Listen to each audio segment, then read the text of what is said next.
సరే 23 నెలల కాంగ్రెస్ పాలన ఏ విధంగా ఉందంటే ఏం చెప్తారు?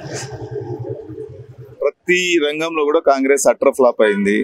6 గ్యారెంటీలు ఎక్కడ అమలు అవ్వలేదు. అలాగే హైదరాబాద్ పరిస్థితి అధ్వానంగా ఉంది. హైదరాబాద్ లో ఎట్లా ఉంది అంటే అసలు ఇక్కడ ఎటువంటి అభివృద్ధి కార్యక్రమాలు ఇప్పటి వరకు జరిగినట్టయితే దాఖలాలు లేవు, సాక్ష్యాలు లేవు, ఆధారాలు లేవు, ఎటువంటివి కూడా చేయకుండా ఉన్నారు. ఈ ఉప ఎన్నికే ఈ హైదరాబాద్ లో కాంగ్రెస్ ప్రభుత్వం ఏం చేసింది అనేది చెప్పడం కోసమే రేపు మాగంటి సునీత గారు గెలవబోతున్నారు. సరే, ఇప్పుడు కాంగ్రెస్ ఇచ్చినటువంటి 6 గ్యారెంటీలు మేము అమలు చేసాం అంటున్నారు, అవి అమలు చేశారంటారా? 100% అమలు చేయలేదు, ఫ్లాప్ అయిపోయారు. ఏ గ్యారంటీ 100% అమలు చేశారో ఎవరినన్నా సాక్ష్యాధారాలతో చెప్పమనండి. అదంతా శుద్ధ అబద్ధం అనేది ప్రజలందరికీ తెలుసు.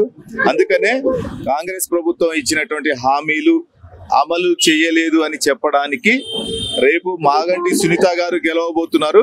అదే సాక్ష్యం. ఇప్పుడు కాంగ్రెస్ నుంచి నవీన్ యాదవ్ కి టికెట్ ఇవ్వడంపై మీ అభిప్రాయం? రౌడీలకి రాజ్యం అనేది ప్రజాస్వామ్యంలో కుదరదు.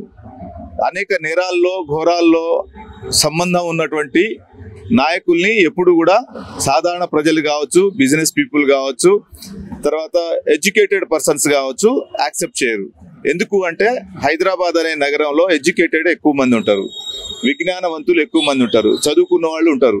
చదువుకున్న వాళ్ళు ఎప్పుడు కూడా రౌడీ ఎలిమెంట్ కి ఓటేసే దాఖలాలు కానీ ఎప్పుడు ఉండవు.